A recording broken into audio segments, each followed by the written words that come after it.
굉장히 무더운데요. 참 그런 생각이 듭니다. 더우면 또 더워서 문제, 또 이제 몇 개월만 지나면 너무 추워서 또 문제일 거예요. 그렇죠? 우리가 하나님께 예배하고 예배의 자리에 나오고 하나님께 헌신하는데 참 이 세상에는요 너무나 많은 걸림돌들이 있습니다. 여러분 그렇지 않습니까? 근데 정말로 중요한 것은 우리가 환경의 지배를 받는 것이 아니라 하나님께 지배받는 그런 하나님의 자녀들이 되어야 될 줄로 믿습니다. 우리는 입술로는요 또 찬양으로는요 환경의 지배를 받지 않고 세상의 지배를 받지 않고 하나님께 지배받기를 원한다 고백하지만 우리가 너무나 연약합니다. 우리의 육신이 더우면 더워서 죽겠고 추우면 추워서 죽겠고 더우면 더워서 모이기 힘들고 추우면 추워서 모이기 힘들고 여러분 우리가 오늘 이와 같은 때에 더욱더 모이기에 힘쓰고 하나님께 더욱더 헌신을 다짐하는 그런 저와 여러분이 되기를 주님의 이름으로 축복합니다. 설교 앞서서 한 가지만 말씀드리면 우리가 이게 겪어보지 않아서 그래요. 처음이라서. 그렇죠? 이 정도의 더위가 아마 내년도에 이 정도 더위 오면 또 견딜만 할 겁니다. 그렇지 않습니까? 근데 지난번에 여러분 포항에 지진 났잖아요. 지진. 그렇지 않습니까? 우리나라는 지진이 별로 안 나는 나라인데 지진이 났어요. 얼마나 당황스럽겠습니까? 여러분 지진 실제로 경험해 보셨습니까? 저는 한 3번 정도를 실제로 경험을 했는데 아주 그냥 멘붕입니다. 어떻게 해야 될지 몰라요. 아주 정신적으로 굉장히 그 트라우마도 생기고 힘든데 포항에 지진이 났어요. 처음 경험합니다. 그러니 얼마나 당황스럽겠습니까? 많은 사람들이 두려움과 불안과 공포에 떨고 있었어요. 그런데 그 포항 시내에 있는 어떤 교회는요 지금 포항이 지진이 나서 어려움을 당했으니까 여러분 당분간 이 지진이 안정될 때까지 예배를 잠시 쉬겠습니다. 집이나 안전한 곳에 대피해 계십시오. 이렇게 광고를 했대요. 근데 또 반대로 어떤 교회는 여러분 이렇게 지진이 나가지고 두려움에 떨고 있는데 우리가 모여서 함께 예배 드립시다. 그리고 또 믿지 않는 사람들도 이 교회가 좀 안전하니까 이곳으로 불러서 함께 여기에 머물게 합시다. 이렇게 했대요. 이제 포항이요 이제 안정화가 된 다음에 결과가 어떻게 됐을까요? 교인들을 위해서 특별히 배려했던 그 교회는요 성도들이 확 줄었대요. 그런데 그 어려운 때에 함께 기도하자, 우리가 그 어려움 당한 사람들을 위해서 교회를 개방하자 이렇게 했던 교회는 어떻게 됐을까요? 갑자기 교세가 확 늘었다고 합니다. 뭐 우리는 그런 일은 없겠지만 참 요즘같이 이렇게 처음 경험하는 이런 자연의 재해를 보면서 우리 믿는 사람들이 또 우리 중앙교회가 어떤 선택을 해야 되고 어떤 스탠스를 취해야 될지 참 좋은 교훈이 된다, 저는 이렇게 믿습니다. 여러분 어려운 때일수록 힘든 때일수록 우리가 더욱더 주의 전에 모여서 예배하고 주님을 찬양하고 주님께 기도하는 일에 더욱더 힘쓰는 저와 여러분이 되기를 주님의 이름으로 축원합니다. 오늘은 사무엘상 1장 1절에서 18절의 말씀을 가지고 은혜 받은 여인이라는 제목으로 말씀을 나누고자 합니다. 제가 한 20년도 좀 더 된 것 같아요. 20대 한 후반쯤에 처음으로 필리핀 선교를 갔습니다. 선교를 마치고 이제 돌아올 준비를 하는데 선교사님이 이제 구경을 시켜주겠다고 데려간 곳이 어디였냐면, 여러분 필리핀이요, 저도 몰랐는데 그때 당시에 처음 알았어요. 세계 진주의 70%가 필리핀에서 난대요. 진주 좋아하시죠? 예. 그게 필리핀에서 70%가 난답니다. 그래서 거기에는요 커다란 진주만 파는 마켓이 따로 있더라고요. 예, 그래서 거기를 한번 구경 삼아 데려가는 거예요. 그러면서 한국에 갈 때 비싼 건 아니라도 싼 것들, 그 진주 사다가 주면 사람들이 좋아할 거니까 좀 사가지고 가라 이렇게 해가지고 데리고 갔어요. 저는 진주뿐만 아니라 어떤 보석도 저는 잘 모르기 때문에 그냥 선물이나 살까 하고 이렇게 갔더니요, 정말로 마켓에 들어서자마자 그냥 진주 가게들이 빽하게 들어져 있습니다. 거기 온갖 진주들이 다 전시가 돼 있어요. 그런데 이제 처음 보는데 어떤 거는 이렇게 보니까 조금 흠집도 있고 빛깔도 조금 이렇게 화려하지 않은데 이 가격 택이 붙어 있잖아요. 굉장히 비싼 거예요. 또 어떤 거는요, 너무나 그냥 맨질맨질하고요, 너무 그냥 이 가공이라 그래야 되나요? 이게 잘 돼 있는데 가격이 싼 거예요. 그래서 이게 어떤 차이가 있냐 그랬더니 조금 이렇게 흠집이 있고 그런 거는 천연 진주래요. 천연 진주. 그리고 그냥 반질반질하고 이렇게 가공이 잘 되고 동그란 거는 인공 진주라고 하더라고요. 그래서 천연 진주는 비싸고 인공 진주는 싸다는 그런 이야기입니다. 보기에는 어떤 게 훨씬 더 좋아 보이냐면 인공 진주가 훨씬 더 좋아 보이는데 천연 진주가 더 비싸다는 거예요. 당연하겠죠. 그러면서 이야기를 하는데, 이 구분을 하는데 어떻게 이게 천연인지 인공인지를 알 수 있는 방법이 있답니다. 혹시 여러분 아시나요? 예?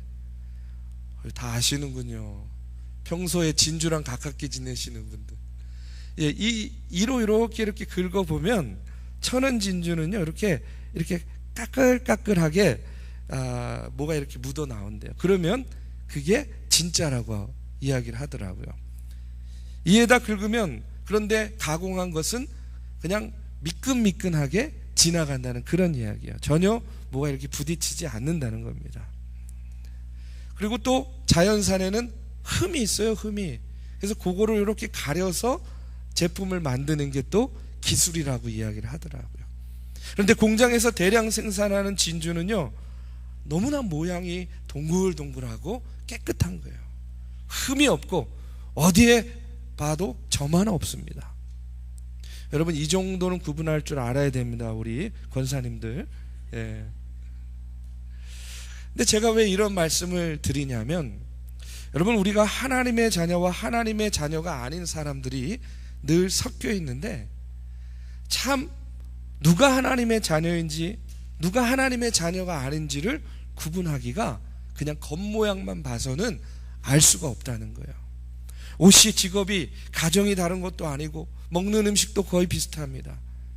근데 여러분, 겉모양만 보면은 잘 구분이 안 되고, 오히려 드러나는 걸 보면 하나님의 사람이 아닌 사람들이 더 좋아 보이고 깔끔해 보이고 멋있어 보일지 모르는데, 여러분, 뭘 해보면 구분이 되는지 아십니까? 그렇다고 깨물어 볼 수는 없잖아요. 예? 깨물어 볼 수는 없으니까 대화를 해보면 알아요. 대화를 해보면 어떻게 아는지 아세요? 여러분, 하나님의 사람은요, 대화를 하면 할수록 자기도 모르게 그 대화의 내용 가운데 어떤 이야기가 고백이 되겠습니까? 하나님 이야기, 예수님 이야기, 성령님 이야기, 교회 다니는 이야기, 신앙생활하는 이야기, 봉사하고 섬겼던 이야기, 이런 것들이 자기도 모르게 나온다는 거예요. 그 대화를 통해서 내가 하나님께 어떻게 구속을 받았는지, 내가 어떻게 하나님의 자녀가 되었는지, 지금 내가 어떻게 하나님의 자녀로 살아가고 있는지가요, 자기도 모르게 대화를 통해서 계속 흘러나오는 거예요. 누가? 하나님의 사람은, 하나님의 자녀는. 그렇기 때문에 여러분, 감출래야 감출 수가 없어요. 여러분, 마치 밭에 감추인 보화 같이 감추려도 여러분, 그것이 드러났을 때 환하게 아름답게 그 영롱한 빛깔을 드러내는 것이 바로 하나님의 사람이라는 그런 이야기입니다. 여러분, 오늘부터 사무엘상 강해를 이제 수요 예배를 통해서 시작을 하게 되는데, 이 사무엘상 1장을 딱 열면 처음 나오는 몇 명의 인물들이 있는데, 그 중에 아주 중요한 인물이 나옵니다. 그게 누구냐면 우리가 잘 아는 한나라는 여인이에요. 그런데 이 여인의 모습이 딱 감추려고 해도 감출 수 없는, 드러내려고 하지 않아도 자연스럽게 드러나는 그런 하나님의 자녀된 모습을 보게 됩니다. 오늘날로 말하면 제가 참 좋아하는 그런 표현인데, 뼛속까지 하나님의 자녀된 모습을 이 한나를 통해서 볼 수 있다는 거예요. 오늘 이 시간에 이제 사무엘상 강해를 시작하면서 처음으로 오늘 이 한나의 모습을 통해서 뼛속까지 크리스찬의 모습이 어떤 모습인가 우리가 돌아보고 오늘 우리의 모습을 함께 점검해 보기를 원합니다. 여러분, 사람은요 정신적으로 세 가지의 공통된 법칙을 따라 살아간다고 합니다. 첫 번째가 뭐냐면 신념의 법칙이래요. 누구나 생각하고 믿는 것이 현실로 나타나게 된다는 그런 이야기입니다. 믿는 바대로 자기의 운명을 살아간다, 믿는 대로 그것이 내 삶 가운데 실현된다, 이것이 바로 신념의 법칙이래요. 두 번째는 인력의 법칙을 따라간답니다. 사람은 살아가면서 마치 자석처럼요 이 몸이 작용한대요. 삶이 작용한대요. 그래서 자기의 생각과 일치하는 것들을 자기에게로 끌어당긴다고 합니다. 그래서 그런 말도 나온 거 아닌가 싶어요. 끼리끼리 모인다고. 인력의 법칙이 있다는 거예요. 자기가 생각하는 것, 자기가 추구하는 것들을 자기에게로 끌어당긴다 하는 그런 이야기예요. 세 번째는 뭐냐? 상응의 법칙이라고 합니다. 안에 있는 것들을 밖으로 이 모양 저 모양으로 표출하면서 살게 된다는 그런 이야기예요. 그렇기 때문에 우리의 내면이 중요합니다. 우리 안에 있는 것이 우리 밖으로 드러나기 때문에 그래요. 결국은 우리 안에 있는 것이 밖으로 드러나게 되기 때문에 여러분, 우리 안에 좋은 것이 들어있어야 되겠죠. 우리의 속이 행복해야 되겠죠. 우리의 속이 은혜 충만해야 되겠죠. 그래야 내가 그것이 드러나게 된다는 그런 이야기입니다. 오늘 본문에 나오는 이 한나는요, 그의 마음속에 어떤 소원이 있었냐면 아주 소박한 그런 소원이 있었습니다. 여러분, 성경을 자세히 읽어보면 이 한나라는 여인이요, 딱 한 가지만 빼고 굉장히 그래도 남편으로부터 사랑을 많이 받았던 여인이라고 생각이 돼요. 그가 좀 울적하고 슬퍼하고 있을 때 엘가나라고 하는 남편이요, 아내를 위로해 줍니다. 한나를 위로해 줍니다. 그런데요, 이 말이요 얼마나 로맨틱한지 몰라요. 오늘 8절의 말씀에 보면 이 남편 엘가나가 한나가 울적해 하니까 이렇게 위로를 합니다. 한나여, 어찌하여 울며 어찌하여 먹지 아니하며 어찌하여 그대의 마음이 슬프냐? 내가 그대에게 열 아들보다 낫지 아니하냐 하니라. 이렇게 이야기해요. 요즘에 이렇게 얘기했다가는 네, 우리 아내된 우리 권사님들은 어떻게 반응하시겠습니까? 남편이 여보 왜 이렇게 울적해 있어? 내가 열 아들보다 낫지 않아? 이렇게 이야기하신다면 여러분 어떻게 반응하시겠습니까? 그냥 마음속으로만 대답하십시오. 들으면 시험에 들 수도 있으니까. 여러분, 엘가나가 한나를 위로하기 위해서 이렇게 위로를 합니다. 그대의 마음이 어찌하여 슬프냐? 내가 그대에게 열 아들보다 낫지 아니하냐? 내가 당신께 있으니까, 열 아들보다 나은 이 남편이 있으니까 지금 아들이 없다고 너무 슬퍼하지 말라, 이렇게 위로하고 있는 겁니다.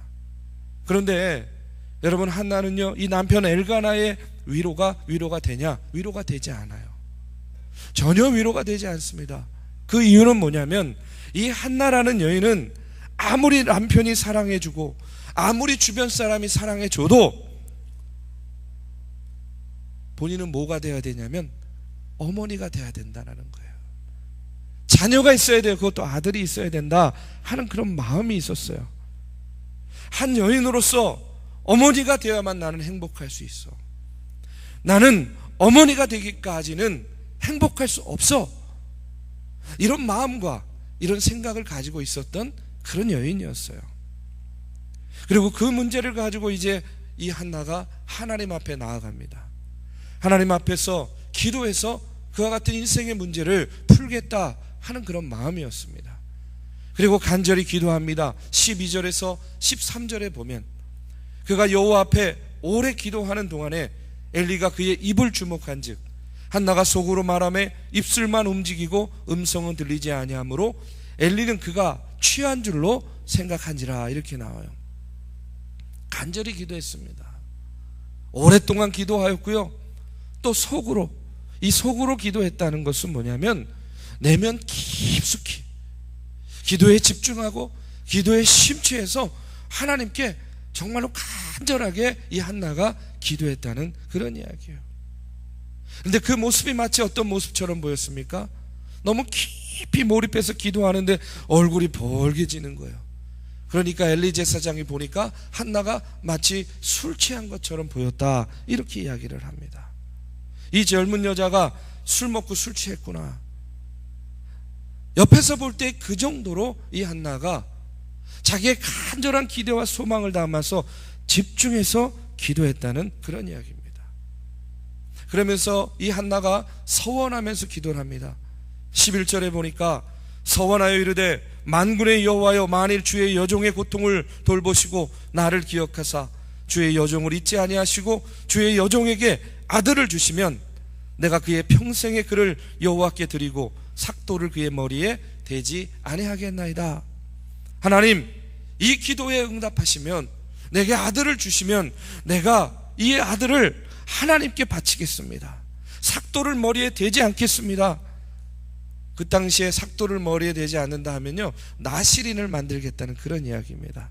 하나님의 성전에서 한평생 봉사하는 제사장을 만들겠다, 하나님의 종으로 바치겠다, 한나는 서원하는 겁니다.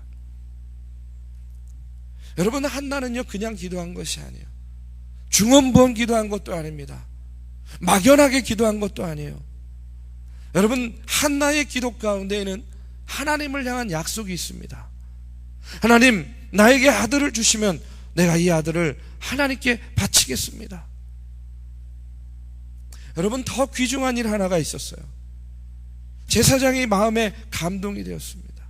이 기도하는 모습을 멀리서 지켜보던 이 엘리 제사장이요, 이 한나의 기도의 모습을 보면서 감동을 합니다.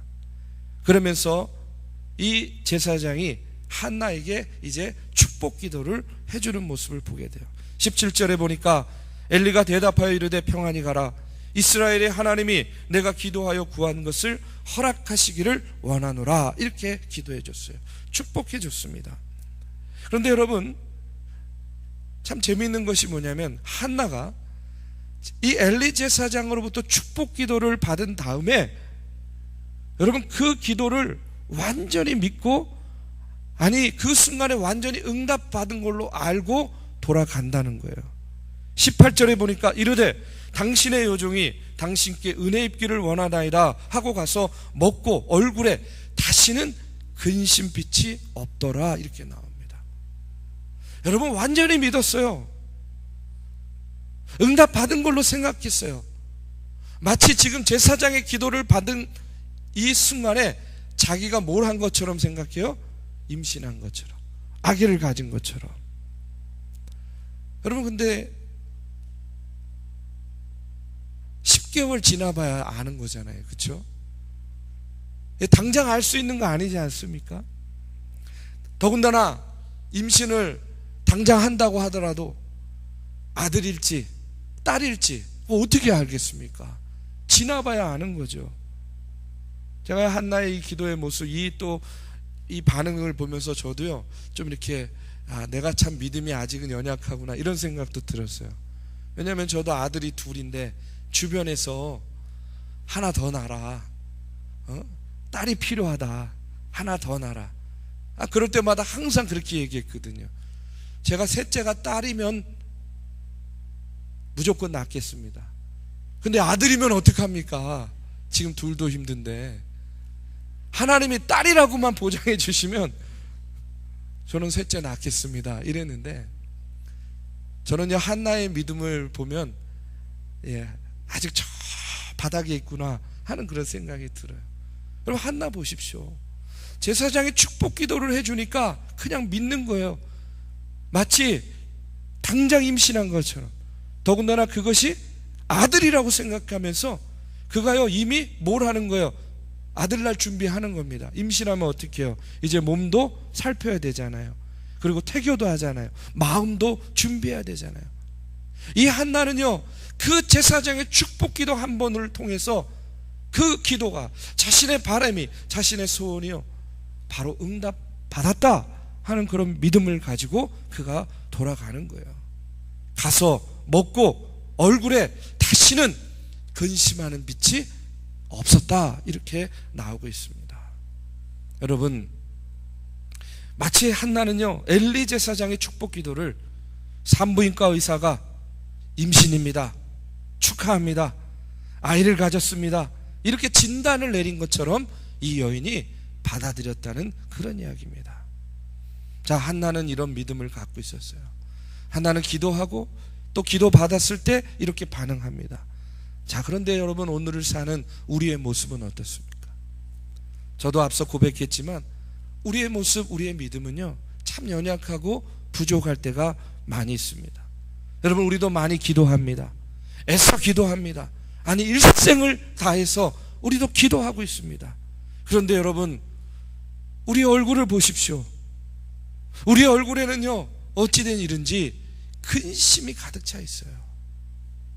한나는요, 어떻게 했다고요? 근심하지 않았다는 거예요. 근심의 빛이 없었다는 겁니다. 그런데 우리도 일평생을 기도하면서 살고 있는데, 하나님의 이름을 부르며 살고 있는데, 하나님께 예배하며 살고 있는데, 여러분, 오늘 우리의 얼굴을 한번, 우리의 낯빛을 보면 너무나 근심이 많다는 거예요. 여기에 문제가 있습니다. 한나는 믿고 가서 먹고 다시는 얼굴에 근심이 없었어요. 왜 그렇습니까? 이제부터 되는 모든 일은 하나님의 뜻이라는 믿음이 있었던 거예요. 이제부터는 하나님의 축복이 나에게 임할 것이라는 그 믿음이 있었다는 이야기입니다. 결국 어떻게 됐습니까? 낳았습니까? 못 낳았습니까? 낳았습니다. 사무엘이라는 아들을 낳았어요. 이제 됐습니다. 이 여인이 그토록 원하고 바랬던 아이를 낳았어요. 그것도 아들을 낳았어요. 그러면 됐습니다. 그런데 여러분, 그게 다가 아니잖아요. 한나가 기도할 때 어떻게 기도했어요? 서원 기도했잖아요. 서원 기도. 아들을 낳은 것, 아들을 얻은 것으로 끝난 것이 아니었습니다. 그 다음에 하나가 더 있었는데, 그게 뭐였냐? 이제 이 아들을 하나님께 바쳐야 되는 거였어요. 서원 기도했습니다. 내가 하나님께 바치겠습니다. 그러니까 어떻게 해야 돼요? 바쳐야죠. 젖대자마자 4살 때 젖을 때고 바로 성전에 바치고, 이제 이 사무엘이 성전에서 자라게 됩니다. 1년에 한 번씩 옷을 지어다가 바치고, 이 여자가 그렇게 하는 것을 멀리서 지켜보는 엘리 제사장은요, 바라보기만 해도 기쁘고, 그 여인의 모습을, 그 헌신의 모습을 바라보기만 해도 은혜였다라는 거예요. 여러분, 엘리 제사장이 다시 복을 빕니다. 하나님, 하나님께 바친 아들을 대신할 자녀를 주시옵소서. 또 복을 빌었더니 이 한나가 3아들과 2딸을요 덤으로 낳았어요. 죄송합니다, 덤이라고 이야기를 해서. 저는요, 오늘 이 모습을 보면서 우리의 기도생활, 우리의 신앙생활도 여러분, 이런 덤이 좀 있어야 되지 않겠습니까? 여러분, 우리가 하나를 하나님께 구했는데 하나님께서 2를 주시는 거예요. 할렐루야. 예? 내가 5을 구했는데 하나님께서 10을 주시는 거예요. 여러분, 얼마나 기쁩니까? 얼마나 감사합니까? 여러분, 우리의 신앙생활이, 우리의 기도생활이요, 이런 은혜가 충만하게 되기를 주님의 이름으로 축원합니다. 나는 요만한 거 구했는데 하나님이 이만한 거 주세요. 여러분, 얼마나 기쁘고 감사합니까? 우리의 신앙생활이요, 이런 재미가 있어야죠. 예, 이런 덤이 있어야죠. 그래야지 신나는 거 아니겠습니까? 이 더위 가운데서도요, 얼마나 신나고 얼마나 감사하겠습니까? 그런데 여러분, 하나님은 어째서 내가 구해도 주시지 않습니까?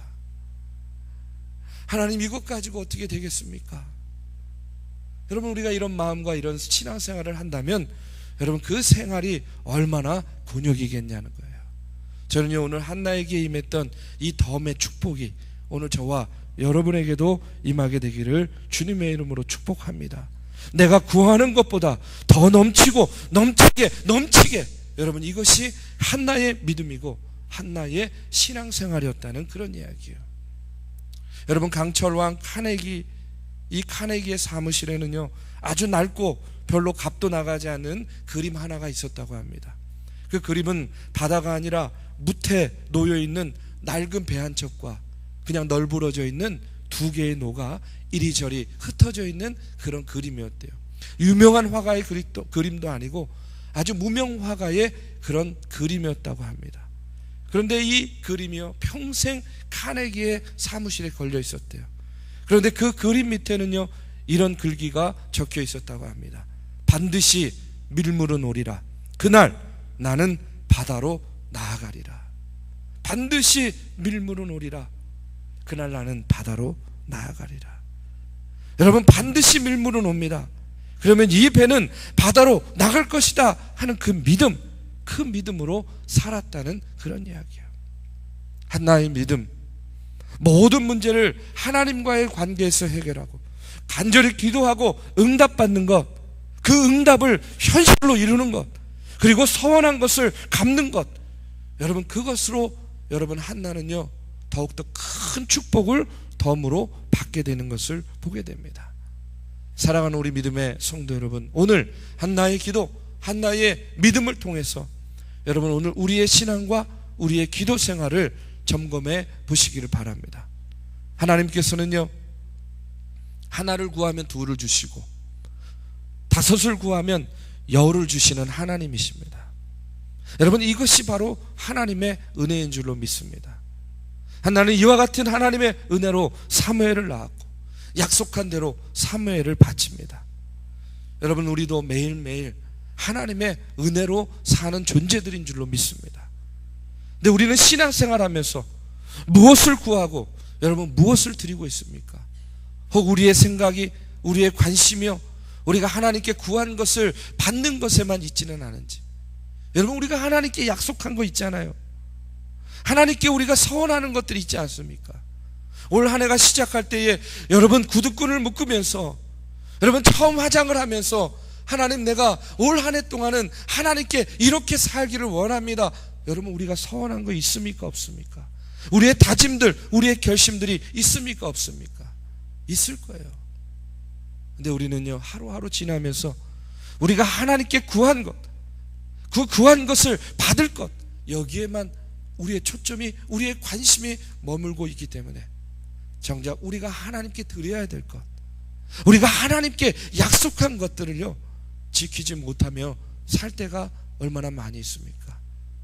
오늘 하나님의 은혜를 받고 하나님의 은혜 가운데 거하며 그 기도가 놀랍게 응답받았던 한나와 같이요, 오늘 우리의 믿음이, 오늘 우리의 기도가 하나님께 상달되어서 하나를 구하면 둘을, 다섯을 구하면 열을 하나님께 덤으로 받는 그런 저와 여러분의 믿음의 생활이 되시기를 주님의 이름으로 축원합니다.